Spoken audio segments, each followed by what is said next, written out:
Et bonjour à tous, et bienvenue à tous pour cette nouvelle vidéo sur Steins Gate, partie 3, épisode 9 à 12. C'est la deuxième version de la vidéo. Comme j'ai annoncé sur un post, j'étais vraiment pas satisfait de ce que j'avais dit dans la première version. Là, c'est la deuxième que je fais. A priori, je la garde, normalement. J'ai essayé de corriger évidemment tout ce que je voulais dire. J'ai repris des notes, enfin, voilà. Et du coup, vu que ça m'a pris un peu de temps, j'ai pas pu refaire, j'ai pas eu beaucoup de temps de refaire cette vidéo durant la semaine. Ça m'a pris un peu de temps et ça m'a permis un peu aussi de réfléchir à ce que je voulais faire sur cette chaîne parce que je me rends compte que les vidéos sur les animés comme ça que je découpe par épisode, ça m'intéresse plus trop en fait. Je trouve que c'est plus pertinent. Ça l'était avec Evangelion et j'étais plutôt content de ça. Mais pour Steins Gate, j'ai l'impression que ça marche pas bien. Donc je pense que je vais renoncer en fait à ça, mais je vais évidemment terminer Steins Gate quand même, la première saison, épisodes spéciaux aussi. Du coup, Steins Gate 0 va passer moins de temps dessus. Et puis ensuite, on passera à Evergarden et on fera... Evergarden sera le premier animé qui sera traité dans une manière plus courte, on va dire. Donc en une vidéo, on va parler de tout l'animé. Donc on fera pas de l'analyse par épisode, ce sera pas le but. Ça m'amène à dire du coup le nouveau plan, le nouveau projet, je dirais, qui s'anime en fait pour la suite. Après avoir terminé du coup les passages Steins Gate, on va parler du coup d'Evergarden, mais on va échanger du coup une semaine sur trois. Et au lieu de faire ce cycle de une semaine sur deux que je fais entre film d'animation et animé, on va faire un cycle avec 3 semaines, avec toujours une fois film d'animation. Ça, on garde, bien sûr. Ça, je suis plutôt toujours content de faire ces vidéos et j'ai encore plein de films d'animation en réserve. Donc ça, c'est cool. Des animés, mais du coup, en plus court, on va pas faire par épisode, on va arrêter ça et on va changer d'époque, de style assez régulièrement. Pas forcément en deux styles, mais en tout cas d'époque.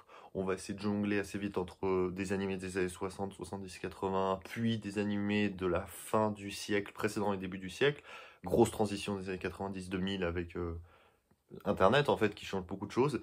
Et aussi parler de temps en temps également d'animés plus modernes des années 2010, voire même 2020, et même 2023, 2024 aussi, c'est tout à fait envisageable. Encore une fois, je répète que je ne parlerai que d'animés qui sont finis. Sauf évidemment s'il y a plusieurs saisons. Donc par exemple, Oshinoko, il y a la saison 1, il y a une saison 2 qui arrive, ça c'est sûr, mais la saison 1, on en parlera évidemment. On va pas attendre que tous les univers soient enterrés à jamais, parce qu'évidemment on va pas s'en sortir, parce qu'on pourrait dire à tout moment un univers peut ressortir. On l'a vu par exemple avec Spice and Wolf. Hein. Et les troisièmes semaines, donc une fois sur trois, ce sera du coup des vidéos comme j'avais annoncé de faire ça en semaine, mais je me suis rendu compte que vu que je voulais dire pas mal d'histoires, pas mal de choses, et que j'ai envie de faire des vidéos un peu longues quand même là-dessus, je me suis dit plutôt faire des vidéos le week-end, parce que la semaine j'ai pas vraiment beaucoup de temps. Du coup, le week-end, une fois sur trois, on fera des vidéos par exemple sur des concepts comme le moe, comme les otaku, comme waifu, ou comme des genres comme l'isekai par exemple, je dis n'importe quoi, la romance, le mecha, etc. Ça vient d'où? Dire un peu les histoires. Donc on va mentionner des animés, mais on va pas se pencher sur eux spécifiquement. Alors après, les animés que je mentionnerai, c'est probable que j'en fasse une vidéo pour eux dans les autres semaines, évidemment. Mais on parlera aussi de musique, de l'animation musique, on parlera de groupes, d'artistes solos, des chanteurs, chanteuses. On parlera peut-être de concepts plus généraux, comme les idoles aussi, ça pourrait être un sujet de vidéo intéressant. Enfin voilà, c'est assez riche, assez varié. Des histoires aussi peut-être heureuses ou pas trop. Le développement de certaines choses comme l'explosion Ghibli par exemple, ça c'est quelque chose d'intéressant. Ou des histoires un peu plus obscures comme par exemple l'incendie de Kyoto Animation, ça pourrait être aussi un sujet de vidéo. Voilà, il y a beaucoup de possibilités, donc ce serait assez varié, hein, finalement, il n'y aurait pas vraiment de logique hein, dans la construction de ces vidéos, enfin, dans l'enchaînement des sujets de ces vidéos, mais ce serait vraiment autour de l'animation japonaise, mais on ne parlerait pas d'un animé ou d'un film d'animation spécifiquement, on parlerait de choses assez générales, ou alors de trucs spécifiques, mais qui sont hors de l'animation, genre des réalisateurs, des chanteurs, des chanteuses, enfin voilà, différentes choses. Donc ça, c'est pour le projet qui se passerait après avoir fini Steins Gate. Et le premier animé, ça je l'annonce déjà, qui sera dans ce relais de une semaine sur trois, ce sera Evergarden du coup, où on lui accordera en tout cas deux vidéos, peut-être trois, une vidéo pour l'animé et une autre pour les films. Et je pense que vu que les films sont assez longs, je vais peut-être en faire trois. Évidemment, pour les films d'animation liés aux animés, ça j'en reviendrai aussi sur comment je les traite une autre fois. Et comme vous avez pu le constater également, continue l'introduction, à côté, la photo de profil est là. Altaïr a rejoint la collection. Une pièce très rare, une pièce très chère qui, ouais, coûte vraiment un sacré paquet de pognon à faire venir du Japon. Mais je suis plus content de l'avoir parce que c'est une pièce quand même fabriquée au Japon. C'est quelque chose dont les réalisateurs eux-mêmes de l'anime Recreators ont créé. Donc ça c'est quand même plutôt stylé. Alors c'est peut-être pas eux qui l'ont créé directement, mais en tout cas le modèle et les premières versions c'était eux. Donc ça c'est plutôt stylé. C'est vraiment du bon travail, hein, ça se voit assez vite. Bon, je vais pas la sortir parce qu'elle est un peu chiante à sortir avec ses épées. Elle a ses épées qui lui tournent autour. Enfin, faut s'imaginer qu'elle se tourne autour, évidemment, elle ne bouge pas. Et voilà, sur ce, on va pouvoir commencer enfin de parler de Steins Gate, épisode 9. L'homéostasie, pas facile, des illusions, 1er juin 2011. Félix obtient des informations sur les voyages temporels, le fait que, bon, bah, ils utilisent le téléphone micro-ondes, et ça l'intrigue. Comme si elle voulait changer les trucs de passé. Comment elle obtient ces informations? Évidemment, parce que Daru est un peu facilement corruptible quand il s'agit d'un personnage féminin mignon. Ouais, évidemment, on connaît notre Daru national, hein, c'est pas nouveau. Après ça, on a vraiment Ferris qui est intrigué et qui a l'air plutôt intéressé par ces informations de voyage temporel. Il y a un passage où Rintaro va surprendre Kurisu au téléphone avec une conversation assez émotionnelle où elle va finir par craquer et pleurer en voyant Rintaro la voir. Elle s'en va. Un peu plus tard, Kurisu retourne devant Rintaro et dit pour ton information, je parlais pas, en pleurant. La confrontation de Rintaro qui ne comprend rien pourquoi Kurisu l'agresse, parce que lui, il avait encore rien dit, se termine par une Kurisu qui va serrer très fort en pleurant le coussin ou pas de Mayuri, encore une fois, parce que Mayuri est une sorte de soutien émotionnel de beaucoup des personnages, et de quasiment en fait tous les personnages membres du labo, et ça, ce sera resignifié plusieurs fois dans ces épisodes 9 à 12, ce qui nous amènera gentiment, évidemment, à la fin de l'épisode 12, et on reviendra aussi pourquoi en fait tout ce processus on insiste encore plus là-dessus, est important pour ce qui va nous amener à l'épisode 12. Mayuri, en plus, elle est de plus en plus préoccupée par la distance que son ami Rintaro prend vis-à-vis d'elle à cause de toutes ces expériences et tous ces éléments de voyage temporel qui perturbent, on le voit bien, Rintaro, et Mayuri le sent très bien, parce que Mayuri, peut-être qu'elle n'est pas très douée en termes de scientifiquisme, de choses, d'expériences à faire, que c'est pas la plus brillante de ce groupe-là, mais c'est celle qui est la plus humaine et celle qui a vraiment les meilleurs liens en termes d'amitié, etc. avec les autres. Et ça, c'est évidemment une des qualités principales, et si ce n'est la qualité principale de Mayuri. Ensuite, passage assez intéressant, mais logique de ce qu'on a vu tout à l'heure. L'IBN 5100 n'est pas là. Alors, c'est pas qu'il n'est pas là et qu'il a disparu, c'est qu'il n'a jamais été là. À cause des changements de ligne d'univers, l'IBN 5100 ne s'est jamais pointé en fait dans cette ligne d'univers au laboratoire. Rintaro et Kurisu ne l'ont jamais trouvé dans cette ligne d'univers. Alors forcément, Rintaro, vu qu'il a souvenir des lignes précédentes, ça le fait un peu paniquer, il comprend pas. Ferris ne sait pas non plus de quoi il parle quand Rintaro lui demande, et on se retrouve un peu plus tard avec, encore une fois, on insiste sur le fait qu'on a changé de ligne d'univers, avec une Mayuri qui va dire qu'elle a aucun souvenir d'avoir eu un Upa en métal. Je vous rappelle, au début de l'épisode 1, elle en chope un. Elle l'a perdu. Rintaro dit, tu vas encore le perdre dans l'épisode 9, mais Mayuri comprend pas, parce qu'évidemment, elle l'a jamais perdu, parce qu'elle l'a jamais eu. Alors, là, évidemment, cette information, elle a l'air assez anecdotique, elle est peut-être juste là pour nous dire « Oh ouais, on nous rappelle qu'on a changé de ligne d'univers », mais pas du tout, ça va prendre son importance beaucoup plus tard. Mais il va falloir garder cette information dans le coin de la tête jusqu'à l'épisode 23. Et oui, ça va être assez long avant qu'on reparle de cet élément. C'est un élément qui est carrément secondaire et on s'en fout un petit peu. Même au moment où on l'a vu dans l'épisode 1, on ne porte pas beaucoup d'attention. Quand on réinsiste là-dessus à l'épisode 9, non plus, mais évidemment ça prendra une importance capitale à la fin de l'animé. Ensuite, Moeka ne sait pas non plus où est l'IBN 5100. Jusqu'ici, pas trop de surprise. Mais ce qui est intéressant, c'est que Mayuri va poser la question en voyant Rintaro parler avec Moeka et voir Moeka s'en aller. Mayuri va dire « c'est Moeka ». Et Rintaro confirme, mais réagit un peu plus tard en disant « Mais comment ça se fait que tu la connaisses ?» Parce que pour Rintaro, dans cette ligne d'univers, Moeka n'est jamais venu, et du coup, Mayuri ne devrait pas connaître Moeka. Or, dans cette ligne d'univers, il y a un moment, alors il n'est pas montré, le cherchez pas, où Moeka a revu et a rencontré les membres du labo et est devenu membre du labo. Donc ça, c'est assez perturbant parce qu'évidemment, on n'a pas l'information. Pour nous, en fait, elle a été oubliée en fait, par les autres membres du labo après son envoi de son email personnel. Mais dans cette ligne d'univers-là, c'est plus le cas. Après l'envoi du email de Rukako, on le rappelle. Ensuite, on va chez Ferris, qui habite en haut d'une énorme tour et qui possède toutes les terres d'Akihabara. Enfin, sa famille possédait Akihabara. D'ailleurs, son vrai nom, c'est Rumio Akiha. C'est sous les demandes de Rumio Akiha qu'elle va introduire la culture Moe à Akihabara. Alors, la culture Moe, on y consacrera une vidéo entière pour expliquer ce que c'est au moment venu, comme je l'ai teasé au début de la vidéo. Donc j'ai pas envie de faire toute l'explication de l'histoire du Moe parce que ça va prendre 8 heures. Enfin non, je rigole un peu, mais ça va faire le temps qu'il faut pour faire une vidéo. Donc c'est pas le but. Mais le Moe, pour faire simple, c'est un attachement assez fort envers un personnage majoritairement féminin qui peut être de l'ordre de la protection, de l'amour ou peut-être de l'excitation aussi. Il y a plusieurs définitions, plusieurs sens possibles.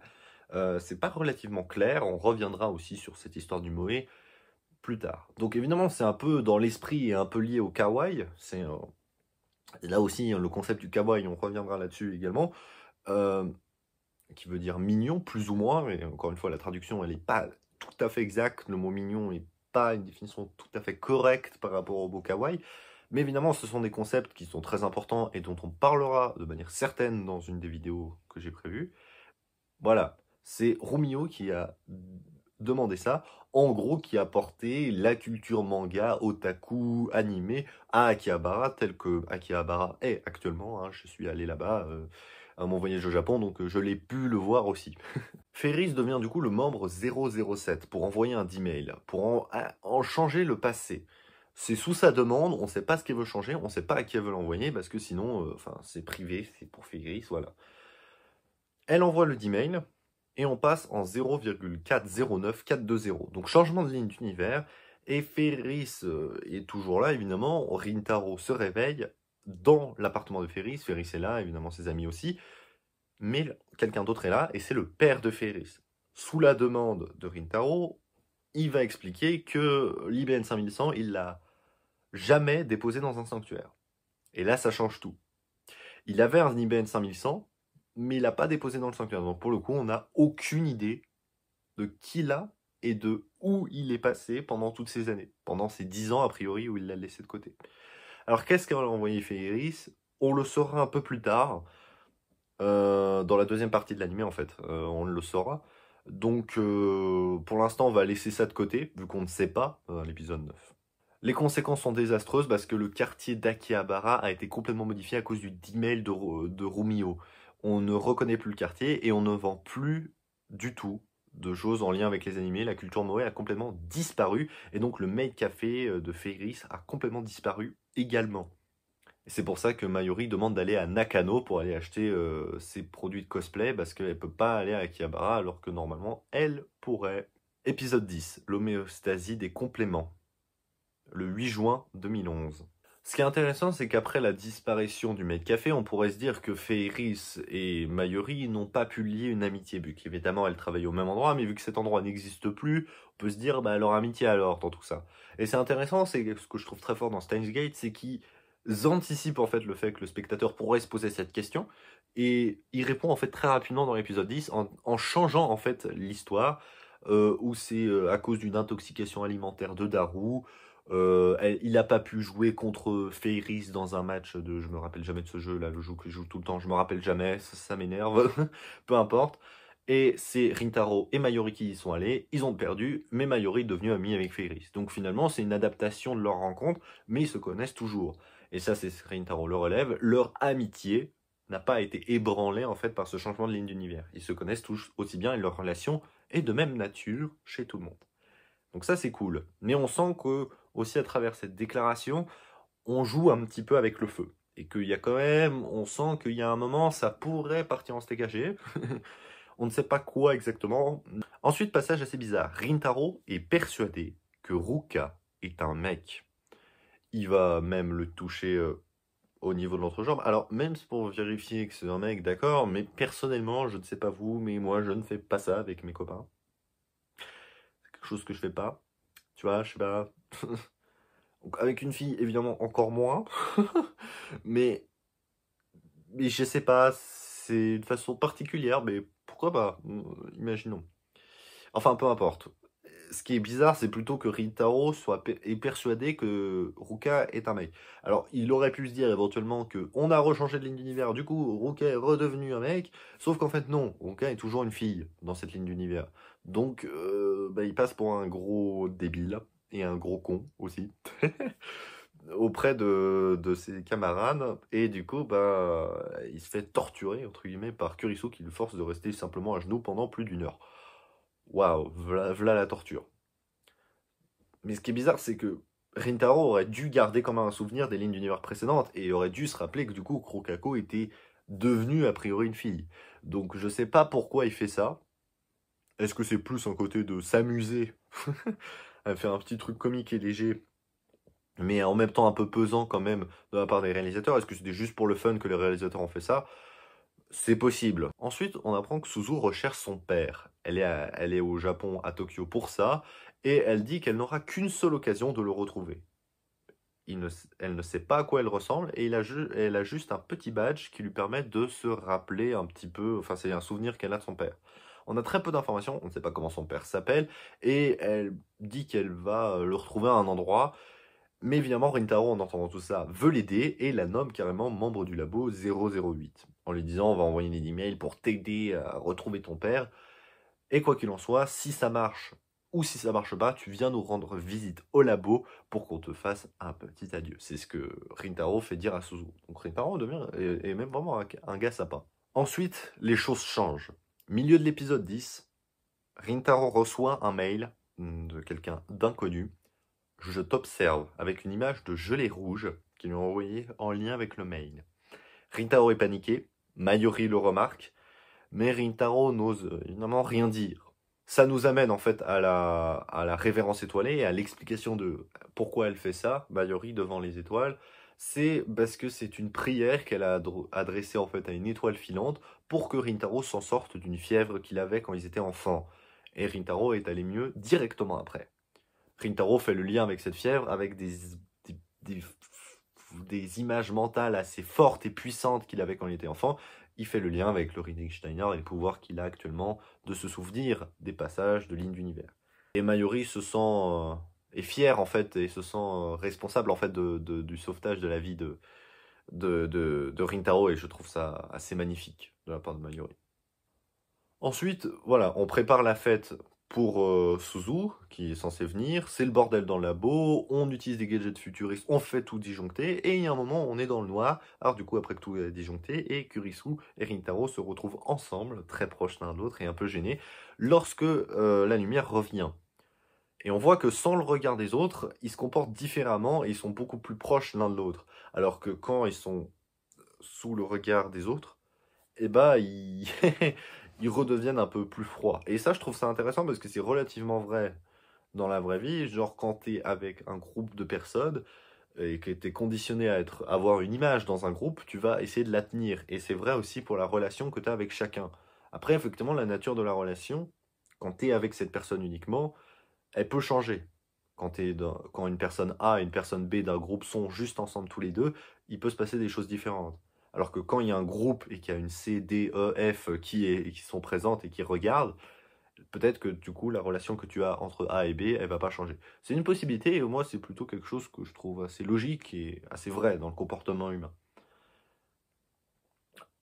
Suzu ne vient pas à la fête. Elle a renoncé et dit adieu à tout le monde à travers un mail qu'elle envoie à Rintaro. Rintaro refuse et le lendemain matin, il, euh, il envoie un email pour se convaincre de suivre la guerrière employée, donc Suzu. C'est ce qui va marcher parce que la ligne d'univers va changer. la 0,337187. Et du coup, Suzu est toujours là le lendemain matin. Elle a bien fait la fête avec eux, avec une tension toujours avec Kurisu, bien sûr. On ne voit pas ce qui s'est passé à cette fête, mais du coup, la ligne d'univers a changé. Et on apprend que le père de Suzu utilisait le pseudonyme de Barrel Titor et non Joint Titor. Là encore, on va laisser ce détail de côté pour le moment parce qu'on ne peut pas en tirer grand-chose. Dogma de la frontière de l'espace-temps, épisode 11, le 15 juin 2011. Rintaro, à travers une expérience, se rend compte que la télé de Monsieur Brown, quand elle est allumée, fait fonctionner les expériences du téléphone micro-ondes au-dessus, et pas quand elle est éteinte. Bon, petit constat. On se rend compte que du coup, le transfert mémoriel est possible, et Kurisu envoie Rintaro carrément aller acheter des pièces pour créer la machine à transfert mémoriel. Mayuri, de son côté, elle est plutôt inquiète, parce qu'elle se dit, que devient ton corps quand ta mémoire quitte? Et est-ce que tu pourrais en fait avoir deux personnes qui ne se rappellent plus de la même conversation s'il y en a un qui a un transfert mémoriel dans le passé et pas l'autre? Et Mayuri se pose des questions en fait sur un peu, calmez-vous en fait les savants en fait, les savants tarés, les savants fous. Ensuite, après avoir fait un petit coucou à Moeka qui apprend que du coup Rintaro et son équipe travaillent sur les transferts mémoriels, Rintaro tombe sur Suzu. Et Suzu, après avoir parlé avec entre Nae, Mayuri, Rintaro et Suzu, Suzu va lâcher à Rintaro en partant. Kurisu est une espionne du CERN. De retour au labo, Rintaro observe un petit peu vite fait Kurisu, mais se rend vite compte et le sait très bien et a une confiance assez forte en Kurisu et se dit clairement, mais en fait, Suzu a dit de la merde. Elle se dit, à aucun moment il doute en fait de Kurisu, hein. Ça c'est important. Ensuite, on apprend que Kurisu elle doute sur le projet. Peut-être parce qu'elle a peur d'aller scientifiquement plus loin, c'est ce que Rintaro suggère, et Kurisu est un peu d'accord avec ça, enfin se dit ouais, ok, c'est un peu ça, mais il y a autre chose, et c'est la peur en fait que son père la déteste de plus en plus, parce qu'ils ont déjà eu du mal, son père en fait l'a carrément renié, après avoir été a priori violent avec sa femme et après été évincé de son université, parce que sa fille le contredisait tout le temps lorsqu'il faisait des expériences scientifiques et qu'il donnait des rapports, etc. Et elle a heurté en fait sa fierté. Elle a peur de continuer plus loin et d'être aux yeux de tous dans la science que ça s'empire. Et ça, c'est une crainte de Kurisu, du coup, qu'elle transmet à Rintaro. Et Rintaro lui dévoue son amitié en disant je vais t'aider et je vais t'accompagner pour essayer de recoller les morceaux avec son père. Son père, on ne sait pas qui c'est, hein, pour l'instant. Et du coup, voilà, on voit un Rintaro qui est quand même sympa, qui essaie de recoller les morceaux, et Kurisu, ça la fait un peu sourire, et elle est contente de voir un Rintaro qui est là pour elle, parce que elle est utile, elle est là pour eux, et puis elle permet au groupe en fait d'avancer en termes de scientifisme, et peut-être aussi en termes d'émotion, surtout pour Rintaro, bien sûr. Ensuite, on revient sur les bases. Rintaro a volé le pudding de Kurisu, parce que c'était marqué Makise dessus, et pas Christina. Et forcément, Rintaro, il n'a pas compris. Enfin, il fait semblant de pas comprendre, évidemment. Et voilà, un set de ménage où, au ce moment-là, Mayuri rentre et donne son information, enfin, et donne l'information qu'elle veut rester dormir ici avec Kurisu. Kurisu et Mayuri disent bah tiens, Rintaro va aller faire des courses pour nous, hein, et Rintaro va obéir finalement gentiment. Mais pendant qu'il fait les courses, Rintaro reçoit un nouveau mail, tu en sais trop, avec une poupée en sang attachée cette fois-ci. Là, ça va beaucoup plus loin, et là, on sent vraiment une ambiance vraiment pesante sur l'anime qui vient.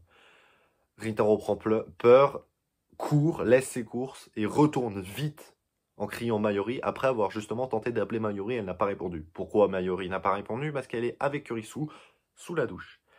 Et en rentrant paniqué, Rintaro va ouvrir la porte de la douche en entendant l'eau couler et va observer, et va voir du coup les deux filles à poil. Ce qui va les énerver. Ce qui est fort, c'est que Rintaro va pas dire en fait pourquoi il est mal à ce point, mais Kurisu et Mayuri vont s'en rendre compte qu'il est vraiment pas bien. Le truc, c'est que Rintaro ne le dit pas ce qu'il a vu et pourquoi il est dans cet état. Donc forcément, ça peut énerver considérablement Kurisu et Mayuri, et on peut le comprendre. Forcément, être observé par un gars alors que tu prends la douche, c'est pas forcément super génial, et on peut le comprendre. Mais surtout que Kurisu a dit plusieurs fois d'être pas à l'aise. Déjà, ne serait-ce qu'en cosplay ou même pour une sortie à la plage, elle est déjà pas à l'aise, donc vous imaginez bien, nue, c'est encore pire, et on peut que la comprendre bien sûr. Et on apprend en toute fin d'épisode, selon Daru, que le CERN a laissé les portes ouvertes pour rentrer dans leur système. Donc ils savent a priori qu'ils sont en train de se faire pirater, ou même qu'ils ont fait exprès de se laisser faire pirater. Parce qu'on rappelle, bah oui, ils pouvaient pas pirater sans se faire connaître, parce que ils sont pas l'IBM 5100 dans cette ligne d'univers. Donc ils n'ont jamais piraté le CERN, et là, ils arrivent à le faire un peu trop facilement. Et c'est comme ça que l'épisode 11 se termine. Dogma de l'ergosphère, épisode 12, le 22 juin 2011. Le début de l'épisode est bizarre. On a Rintaro qui entend un discours de Mayuri qui nous présente la Terre d'il y a 70 millions d'années. Et Mayuri se dit qu'il y a eu plein de versions de Mayuri, plein de versions de Rintaro, mais Mayuri sait que c'est la version originale de Rintaro et d'elle-même dans ce monde-là, et que ça résonnera à travers les versions de Rintaro et Mayuri dans le futur jusqu'à ceux de 2011, enfin de 2010, la temporalité de l'animé. C'est un peu sans queue ni tête, on comprend pas vraiment là où on veut en venir dans ce passage, et que donc leur volonté continuera à travers du coup les Mayuri et les Rintaro du présent, et les plusieurs versions d'eux-mêmes dans les différentes lignes d'univers. Mais dans quelle volonté et dans quel but? On ne sait pas. Point intéressant sur la séquence, il y a un sablier qui est posé mais il ne coule pas. Et là, on va le retrouver, le sablier qui ne coule pas, directement dans cet épisode. La machine à mémoriel est prête, selon Kurisu. On peut envoyer, du coup, des informations mémorielles d'une personne vers sa mémoire du passé, mais seulement 48 heures avant. C'est limité. Mais, a priori, selon Kurisu, ça fonctionne. Mais Rintaro renonce à faire l'expérience directement sur un être humain. Il repense évidemment au mail qu'il a reçu à l'épisode précédent. Et du coup, il veut la rendre publique et se faire un petit peu de pognon au passage. Tout le monde est heureux d'ailleurs de cette décision. Kurisu est soulagé, Daru est d'accord, et surtout Mayuri qui va retrouver et qui a l'impression en fait, de retrouver son ami, son Rintaro. Donc finalement, c'est plutôt une décision qui plaît bien à la bande. Encore Kurisu et Rintaro ensemble, où ça va carrément examiner la fièvre et le comportement assez agressif tsundere et maladroit de Kurisu et maladroit de Rintaro me font toujours rire, et c'est toujours assez marrant de les voir se rapprocher de plus en plus, tout en ayant leur comportement assez fort, assez taré de la part de Rintaro et assez puissant de la part de Kurisu. Ensuite, on retrouve un passage entre Suzu et Kurisu au labo. C'est toujours des mauvais regards, et on voit que ça fonctionne pas. Mais on ne sait toujours pas pourquoi. Apparemment, Suzu nous dit que c'est selon une prophétie qu'elle deviendra quelqu'un de mauvais, enfin que Kurisu deviendra quelqu'un de mauvais. Sur la base de quoi et qu'est-ce qu'elle deviendra? On ne sait pas. Rintaro essaie d'arranger les choses, mais ça ne fonctionne pas parce que Rintaro est un peu une merde. Mais ce qui fonctionne, c'est Mayuri qui est un peu triste de voir tout le monde se disputer. Et tout le monde se calme grâce à Mayuri. Encore une fois, Mayuri fait tenir ce groupe. Elle est le pilier central de la tenue sociale du groupe. C'est important, ça, c'est Mayuri, et c'est la clé et de l'appréciation de Steins Gate pour moi. Ensuite, il y a une petite réconciliation parce que Kurisu va aider Suzu à battre Rintaro à ce fameux jeu pour obtenir une part du gâteau. Ce qui va énerver Rintaro et qui va aller sur le toit. Il va être retrouvé par Mayuri juste après. Donc encore une fois, c'est Mayuri qui va chercher son ami. Ce qui fait plaisir à Mayuri, c'est évidemment cette expansion sociale et qu'elle arrive à faire tenir. Et elle dit carrément à Rintaro, j'ai plus besoin d'être ton otage, entre guillemets, son otage, etc. Parce que j'ai réussi à te faire des amis, en fait. C'est un peu ça. Et qu'effectivement, ce qu'elle mentionne, c'est le côté où il y avait que toi et moi dans le labo pendant très longtemps. Et après, il y a eu Daru, après Kurisu, et après, ça s'est accéléré. Et évidemment, Mayuri en est très heureuse. Ensuite, Daru les appelle pour aller voir à la télé que tous les trains sont arrêtés dans la région d'Akihabara parce qu'il y a une alerte à la bombe. Le fameux sablier bleu qui est posé sur l'étagère est arrêté. Intriguant. Quand Suzu apprend qu'ils sont directement connectés au CERN, Suzu regarde autour d'elle, elle voit probablement le sablier et s'en va en paniquant. Intriguant. Ensuite, Mayuri fait le commentaire qui restera certainement l'un des plus légendaires de l'histoire de cet animé. La montre de Majuichi s'est arrêtée. Et celui-là, on va l'entendre tellement de fois. Tellement de fois. Trop de fois.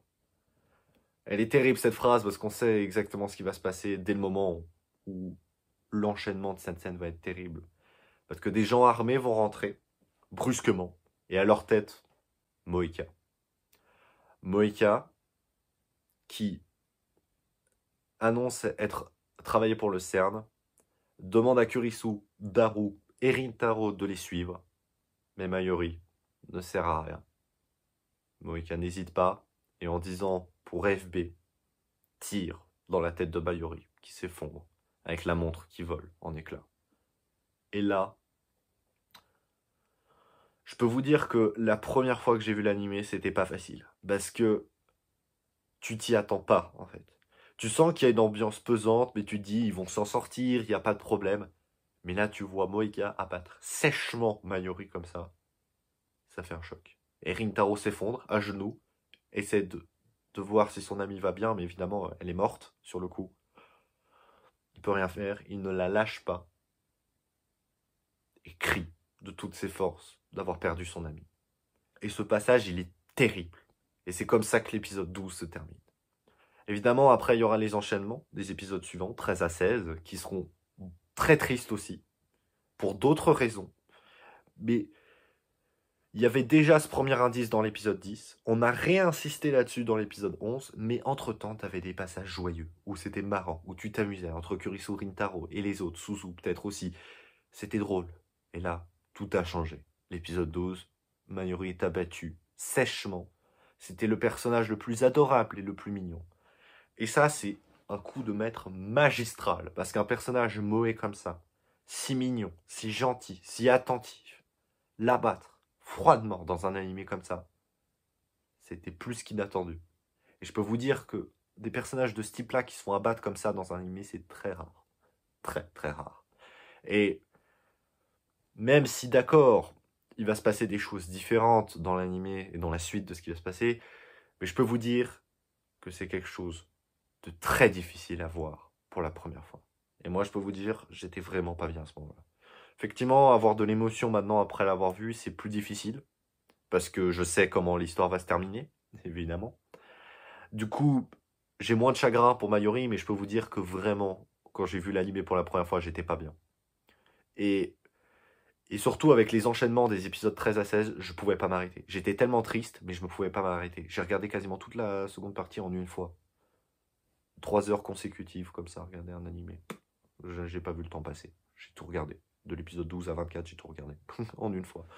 Et non-stop. Et je peux vous dire que Steins Gate est rentré dans mon cœur parce que c'est clair qu'on était sur un bon animé, mais qui aurait peut-être pu faire un top 5 ou un. Ouais, ou qui aurait peut-être même pas fait un top 10 en vrai, hein, si on s'en tenait au début de l'animé. Mais après l'épisode 12, tout change et l'animé passe dans une autre dimension.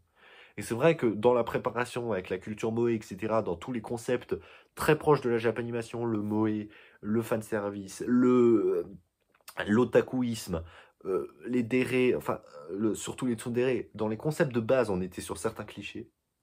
Et là, l'animé va changer de dimension. On n'est plus sur le même univers du tout. On change complètement. Et moi, je peux vous dire que ça marque cet anime. Mais évidemment, le passage le plus dur, il sera dans les épisodes suivants, et surtout à l'épisode 16. On reviendra sur ça dans 2 semaines. Et après cette fin de vidéo pas très réjouissante, on va se retrouver la semaine prochaine pour un film d'animation. Nouveau réalisateur, a priori le seul film qu'on parlera de ce réalisateur. Un classique ou pas? Bonne question. Parce qu'on parlera d'un vieux film d'animation, ça c'est sûr, qui a plus de 40 ans. Mais qui fait partie d'un univers mythique, mais qui n'est pas forcément ultra connu. Pourtant, il est plutôt bon. Mais voilà, c'est pas très connu, mais ça fait partie d'un univers qui l'est. Vous allez voir la semaine prochaine. Et sur ce, je vous dis, à plus tout le monde.